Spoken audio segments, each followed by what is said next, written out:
All right, welcome to another episode of... Action! Welcome That means start. to another episode of Stand Up Memories. Is your mic on? My mic is on, Okay. the lights are on, the cameras are on. Jackie the I Joke... still haven't recovered from doing a half a show without the mics on. I know. We're going to be paranoid from now on. And we were talking about how that happened to Jack Parr way back in the 60s, and we had the arrogance to compare ourselves to Jack Parr.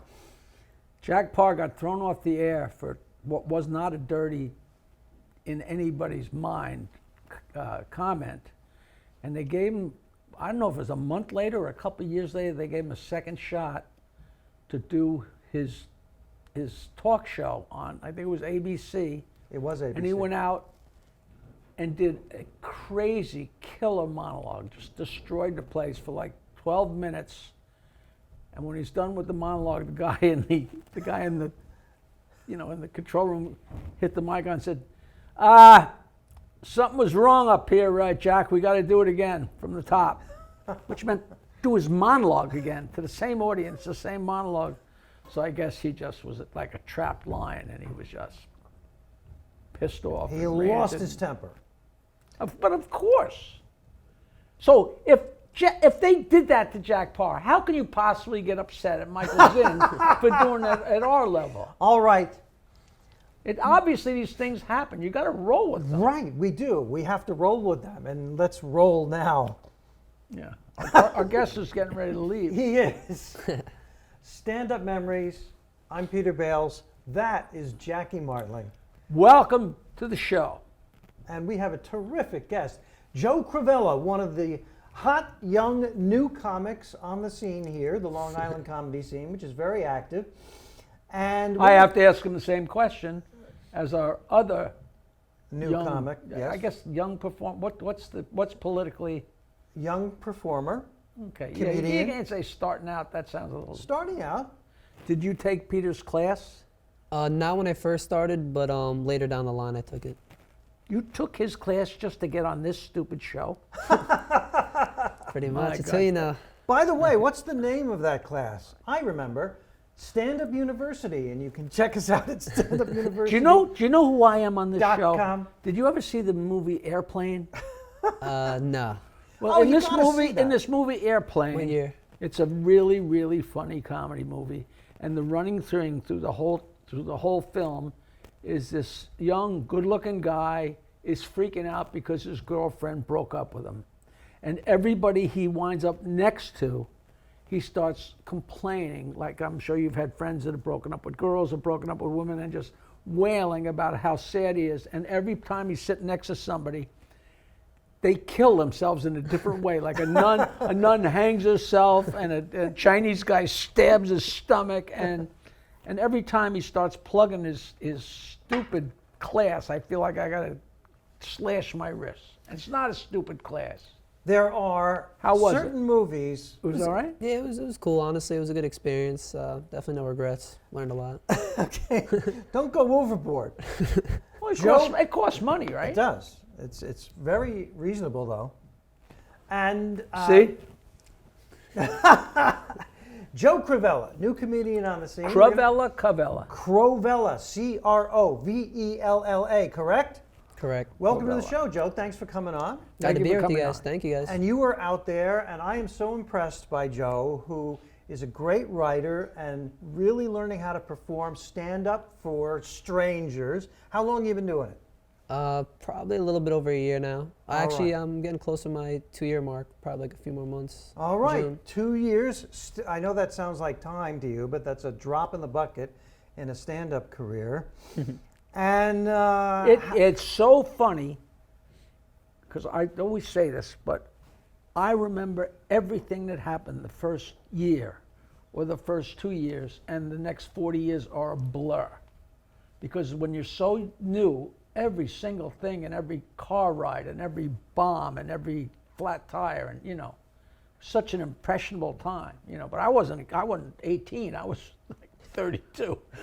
now, But you're still in college, correct? Yeah, last year. Last year at what college? Farmingdale State. SUNY Farmingdale, majoring in Business management. business management. What are you, hedging your bets here? Something to Nah. fall back on. Something Yeah, to safety fall net. back on. Before I You're gonna started be- comedy, I wanted to do real estate, so I wasn't even thinking about comedy before this. All I right, had well, a listen. business mindset. Listen. How'd you You're- stumble in? Honestly, it was during the pandemic, and I had like kind of like not an epiphany, but a lot of my friends have told me to do it for years. And then one day when we had talked about it, I went to a party, and the first thing they said to me was, "Yo, Joe, we talked. You should do stand-up comedy." At that moment, I was like, "All right, I got to do this at this point." And Stand-up comedy And is to- addicting, and you're addicted. So you're going to be with Oh, this a long time. I don't know if you know it or man. not. It's changed me. Remember the I'm first thing I said to you when you joined the comedy class, Stand-up University? I said, the first one's free, kid. And you are addicted in a good way. It's a good. Yeah. and I remember when I met Peter, I said, comedy is addictive, and you're a dick. And we've been friends ever since. That's how it works in this Now, business. tell me about the good and the bad of stand-up. You've had good shows. I've seen them. Appreciate that. yeah. And but tell me about the tough shows. And how do you keep going after a tough show? All right, so I have some, I don't know which ones I should bring up. I did this one, I think this one's pretty bad.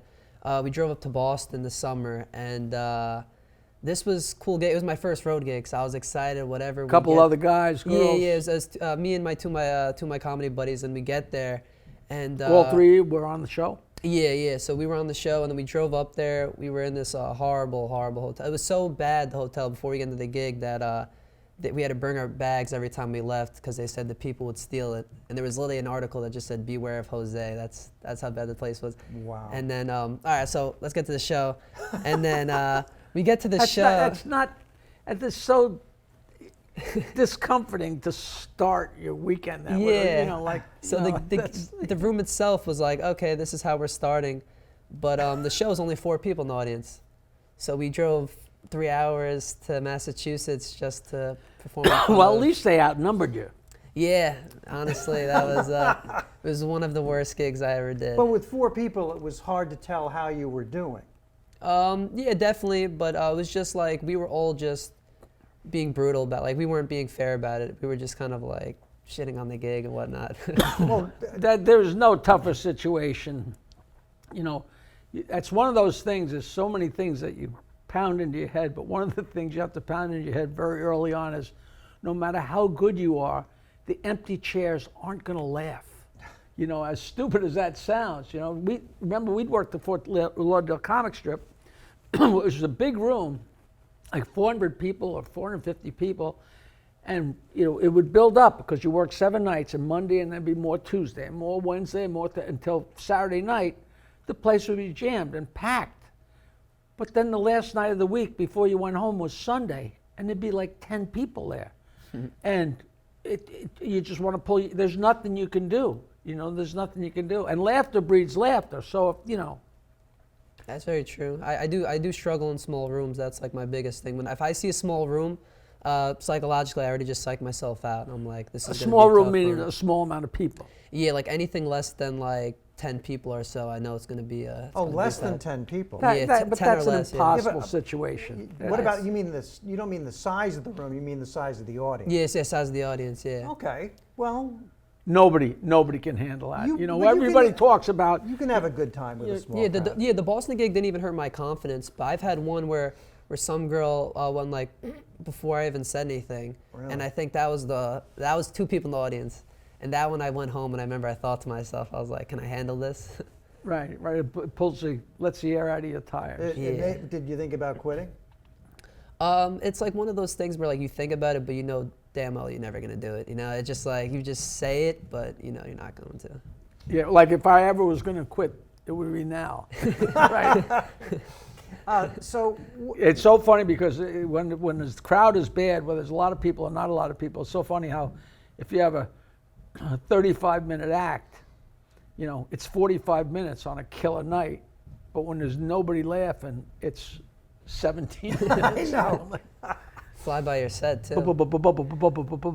So have you ever had a big crowd where it didn't go well? And sometimes I bet you know this, there's a phenomenon where you have a big crowd and they're great, and sometimes I think to myself, this audience is better than I am. I'm getting bigger laughs than some of these things deserve. Yeah. but sometimes the audience is They can bring you down. prod It's- each other on. Just happens. And do you take that home with you? Do you feel bad after bad shows, or how do you? Oh yeah, of course. Tell people starting out in comedy. Number one, should they do it? Do you still recommend it to people who want to? Do I have to look into one of the cameras to say this, or do I have Right to- there. Wait, what was the question? The question was identify 2 causes of World War I. I'm sorry. The question was. He's a history professor. And that he's Can good you, at. to young people who are thinking about starting out in stand-up comedy, and all that comes with that, can you recommend it? And the camera's right there. Peter, if he recommends it, more people will do it. That'll make Right. it tougher for him to get a gig. Why would he recommend it? Because he cares about the greater good, not just himself. I want comedy to be popular. I want comedy to be like the Super Bowl Good. of life. Honestly, you just need thick skin because if you can't take any of those brutal nights, because there's a lot of them, it's just comedy's brutal. If you can't take it, then this is the wrong. Yeah, wrong you thing to find do. out pretty quick. Yeah, you're know. in harsh environments. You're dealing at bar shows, all sorts of stuff. But you're practicing and you're getting better and you're getting new jokes to be better and work eventually, right? Yeah. How do you feel when you're having a great show? Oh, it's the best feeling ever. Can't even explain it. You just You it's really such a can't high. explain that to somebody. You You really can't. can't. It's just such a high, and like some dude came up to me after a show one time, and he was like, everybody kept coming up to me saying stuff, and he was like, "That must be the best feeling ever." And I was like, "Dude, you don't even know, man." I was trying to act like I didn't care, but deep down, it's the best feeling. And there's so many permutations to that. I don't know how the shows are nowadays, but the same example, this place, the Fort Lauderdale comic strip, well, a lot of places, it didn't used to be headliner, middle act. It used to be like 3 comics. If there was a show on a bar or a show on a comedy club, do it 3 comics. And you go first, I'll go in, whatever. And at the end of the show, we'd be standing in the bar, the 3 comics, and the people would file out. And it was always so uncomfortable because it'd be like you and me and him, and somebody go, "Oh, you were so great. Oh, man, you were great. You too, you were great." And then they walk past the third guy. They'll say, "You were so great," and then look at me and like, "And you were great too." Oh, man, it never failed to be uncomfortable. And then, of course, it was unpredictable, and everybody had so much fun, like making fun of the loser. Oh God. Let me give credit to my partner at Stand Up University, who's also a comedian, Rich Walker. He tells the story about Now you're plugging your partner. Stand Up University, but it's relevant. .com. .com. Stand Up University. That's where you start out in stand up. Now, he was standing next to another comedian at the end of a show, and the audience. And you can get drugs at these The places. audience right? is walking out, and one woman says to the first comedian, "You were great. You were so terrific. Oh, you're so funny." Then she notices Rich and looks at him and goes, "Don't worry, you'll find something." Oh, that's just. So, do you? And some of after a certain amount of time, like the people say you were great, and then the other guy jump in and say, "How was I?" Just trying to nip it in the bud. Yeah, I actually sometimes follow people out to their car just to get them to comment on the show in a positive way. So, do you meet women after you're a young guy? No, I'm Yeah. serious. Everybody in comedy isn't in it for the pee like you. I mean, No, some I'm- of these guys are girls. They're doing it because they love But comedy and show business. You know what They we want to don't get laughed. understand because we're older? Does that happen? And you were asking before, do audience drink as much as they used to back in the 80s? What's the drug of choice today? Back in the 80s, of course, it was cocaine. Are you asking if I'm people asking still have him- sex? No, but I'm asking if back when in the 80s there were fewer comics, it was newer, and being a comedian was almost like being a fighter pilot. And yeah, women would come Yeah, up it to- had a lot of cachet. It had cachet. Joe, does it still have the cachet? Not necessarily on a night where there's 2 people there. Yeah, honestly, for me, it tends to be older women will come up to me a lot, and usually it's like I had a lady at one of the comedy clubs out here come up to me, and grabbed my chest and said, "How old are you again?" And then when I said, "This is right before I turned 22," I was like 21, and she was like, "Interesting." And then like one of her friends just started talking to her, and I was like, "That was scary." That was scary. Yeah, I've had girls my age come up to me, No, but that wait, was definitely wait. I'm scared to ask this. yeah. How old is old? These 40, 60? Oh, Yeah, this is yeah, gonna so- hurt. so- This is gonna hurt. these are these are like probably like 40 and up. Did you get her phone number? No, never the older women's. I can't. It's not the, Older women. Those are younger women, Joe. Don't for you know? for you guys, yeah. I don't Yeah. wanna, Well, I'm going to give you a card with my phone number. And you Gotcha. Give that out for me. I definitely will. That's funny that happened. Yeah, many times actually. It's Many pretty- times? Yeah, older women. They like my skinny jokes. I guess I don't know what it is, but.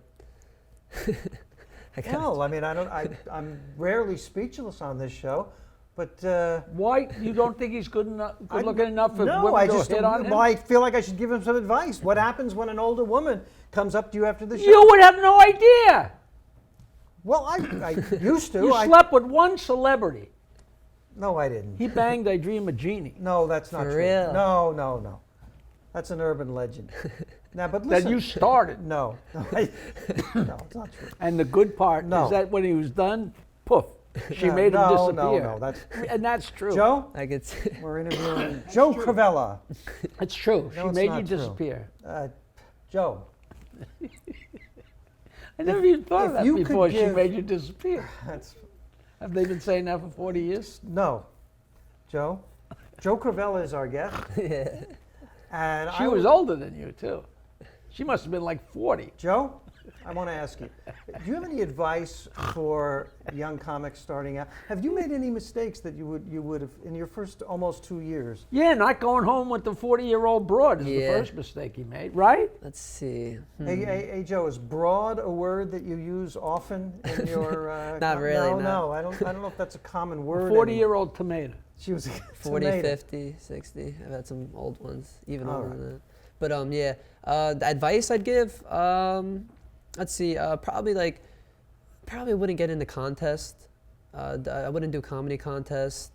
Okay. Because those will take a shot of your confidence, even when they really shouldn't. Because it makes you feel like a loser if you don't win. But that's not. They the- shouldn't. Yeah, there's no upside There's to no that. upside Yeah, to it's just that. the comedian They are that night. simply Who has excuse- those? There's lots of them, and I just they're did one excuses to recently, have yeah. shows and charge the audience. I just did one And- Friday and it was didn't work out. so. Okay, but you've got to have a handle. That's happened to a lot of people that I know, Yeah. including me, actually.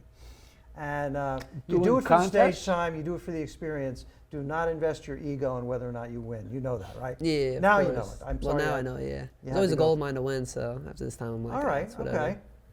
Now, you go, from the controlled environment of a comedy class, and then you find yourself at open mic nights. Now, describe to everybody how tough an Oh, open mic wait. night. I've never asked you this. You start taking his class.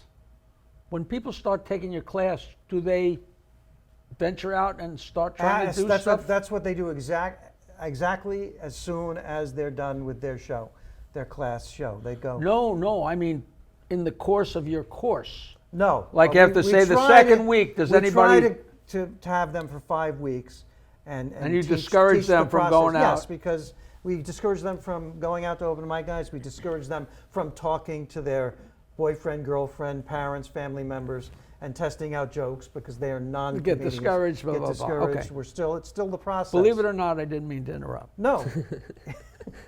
It's like showing a painting before it's finished. It's you don't I want had to. no idea you painted. I was. Never mind. So Joe, That's a whole third talent. You're it a is a professor. third. I am. You try to be a comedian, and you're a I painter. try, and I'm not a painter. But sometimes if they have the numbers on the canvas already, Yeah, but you got to stay in the lines. That's it. I know. Do they still have that paint by numbers? Why Have would ever you heard ask? We're talking about 'Cause comedy. no, Why okay, would you stop. I don't even We're know. talking about somebody in the younger generation who doesn't use the word broads. So of course he's never heard of John Nagy. Right. So, Joe, Nagy spelt with a G. Joe, G-N-A-G-Y. Nagy. okay. Joe, open mic nights are tough, but it's a part of what young comedians have to deal with. Why are they tough? Because you're in a room full of comedians and just bar regulars that don't want to be there in the first place. So it's like you're basically just performing in front of this like this dead room, and it's the most brutal thing you could probably do in comedy. But it's still essential. Open mic nights. Still worthwhile though. I don't know Yeah, this oh, most definitely. because these open mic nights, are these the nights where you have to bring people with you? No. I'm talking like these are just like the typical Monday through Thursday bar places. The mic set up and then just like seats scattered everywhere. This But isn't the a people show. aren't there specifically for the show? No. It's not like those type of open mics. Whoa. A lot of times the entire audience is just comedians waiting to go on. Yeah, probably maybe like. Because I always have had that question. I've never had a chance to ask anybody if these shows, like I almost had a heart attack when I heard the expression bringer show. Oh, Where each person brings, you got to bring 3 people or 10 people, whatever. And I always wondered if there's a bringer show and you bring 5 people and I bring 5 people and you bring 5 people, do they give a sucker an even break? Or do my people only laugh at me and not laugh at you? And you know what I mean? depends on the people, wouldn't you agree? Yeah, honestly, usually like, I've done a few of the bringer shows, and I will say usually the audience members are very fair. Supportive. Yeah, Oh, yeah. That's cool. It hasn't been Good. like that. Now, new material. How do you come up with your material? Your material's about you. I know because I know your act. Yeah. Your material's about you. It's just, I guess it's just from like watching stuff or just the thought. You could just be driving one day, you think of it, pull your phone out, write down like the name of the topic, or like sometimes at night you'll just grab your phone, you just think of stuff, and it's like any other joke. So what about you is unique, do you think? Like the unique, just Well, tall. You're very tall and you're very thin, Yeah. which is a good thing because it's something special that you can talk about on stage and make funny. Yeah. And your skinny jokes cannot be stolen from you because That's they're true. unique to you. You didn't want to do this, but I'm going to ask you anyway. Yeah. Give us, listen, he does material about being tall and skinny. Can you give us just an example? It's odd, it's no audience here, it's the 3 of us, but you'll get how funny. I get it. I'll laugh, Peter. I get the point. One of my skinny jokes. Yeah, I'll probably do one of the stand-up universe ones. Yes. I haven't done this one in a while. Yes. It was called. I was like, I've been doing stand-up comedy for a little bit now, and a lot of my friends always ask me why I do it, and I tell them it's because I want to be on TV. You know, not to be famous or to make a lot of money, but because I heard the camera adds like 10 to 12 pounds. So. That's good, right there. That's a great joke. That's Yeah. a great joke. What about I love that. what about being tall? I mean, I don't make a lot of tall jokes. I feel like that's. It's How just tall been- is tall? Probably say anything above 6 foot. As a tall guy, I think. How five- tall- That's how not, tall are that's you? not crazy I tall. say 5'10's average male. Me, I'm probably 6'1", maybe 6'2". 6'1"? Oh, I thought you said 6 foot. All right, at least that's tall. Yeah, Didn't you used to play basketball? yeah. He said, setting up Joe Crovella for one of his bits. Let's not break our arms patting ourselves on the back, Pete. I haven't done that one in a while. Yeah, let's hear it. No, I don't remember it So actually. I haven't done after the class that one. really? Yeah. How did you keep your pants up? Oh, Watch. that one. Did you- I was. Can you buy a watch? You're so skinny. Can you buy a watch? What happens when you buy a watch? The joke was like, This is it's all. I was like something about like how someone got me a watch, and I was like, the only issue is they don't make watches that could fit on my wrist without slipping off. But it's all good though. I decided to keep it and use it as a belt. And they wanted me to do this like act that where like I kind of like check the time or something like that. But I remember you wanted me to do this joke about going into a drain pipe, but I feel like that was like so ahead of my. Not going into the drain pipe, shimmying down the drain pipe from your girlfriend at your girlfriend's house when her Yeah. father came home. Great potential there for comedy. Yeah, I definitely thought about it. I haven't touched it yet, but Now, what's that got to do with being skinny? Skinny, tall. I've done that. You've shimmied down a drain pipe when your girlfriend's I was in the girl's at a girl's house, and her father came home, and I jumped out the window, and I was in her backyard, and I was hiding behind a bush that wasn't much bigger than this. I was behind, and all of a sudden, the floodlights went on. I mean, there must have been 5 floodlights. This rich area right off of 106 in Jericho, and I was hiding somehow, like a woman can pick up a 5,000-pound car, you know, and he didn't see me, and I got away with it. But like shimmying down the drain pipe, if you're a big fatso, you get down the drain pipe if you got to. If you have to. But What's that got to do with being skinny? Well, that was a joke that we worked on at Stand-Up University, And I'm asking why. Why? He doesn't have to be tall or skinny to shimmy down a drain pipe. No, that's Right. I love to analyze comedy and analyze it. And but the operative word is comedy. Well, you haven't Did you ever go down a drain pipe? I don't think so, no. Well, you never had that many girls. Is your family supportive? Are your friends supportive of you doing comedy? Is your family supportive of you going down drain pipes, running away from that probably not. But as for comedy, yeah, I think so. Leading up to it, before I started, I never told my parents or anything until after my first set. I just called my dad and told him, and he was like, he couldn't believe it. But as for my friends, they've been supportive. One of my buddies, he comes to, I'd probably say at least a show a month for me since I started. That's so, good. That's That's nice. And your dad was happy about it. Yeah, of course, honestly. He asked me how it went, and then they've came to a few shows, and I see them when I do like the contest or whatever. Like I'll see him and my mom in the audience, and they seem like so like happy and proud. Like my mom's like nervous, and you can see when the jokes hit, like they're excited. It's kind of a cool thing. But yeah, I spoke to your father after a show once. He said, you did? yeah, he said, you're the guy who helped to start my son in stand-up comedy. And I said, yeah, I am. And he goes, I hope you get hit by a bus. My father came to see me play music and tell jokes at the Neptune pub, and I gave this girl a ride home. And on the way to her house, my father tried to make out with her. I swear to God, Jackie, that is just no, beyond. that's just wrong. Oh my God, is Oh, that my wrong? God. And I'm not making that up. Oh. He was trying to make out with physically. I'm sorry for those of you who are watching the podcast and eating at the same time. Joe Crovella, you are so funny. Sorry. He's got the stand-up. Do you have numbers. brothers and sisters? I have one brother, no sisters. And what does he think?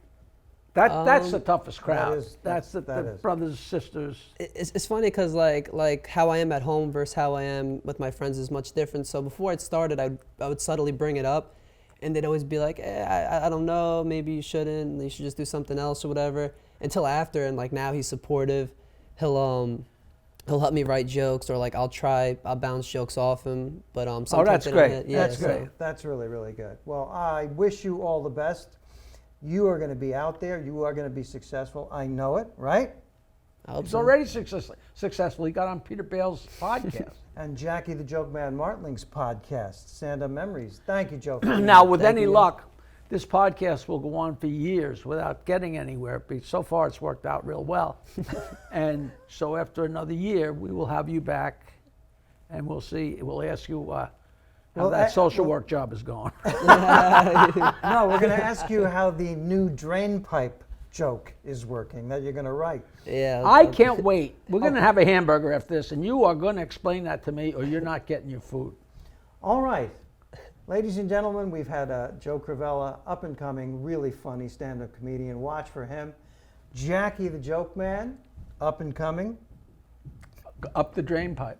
And Peter Bales, this has been fun, and we will see you next time on Stand Up Memories.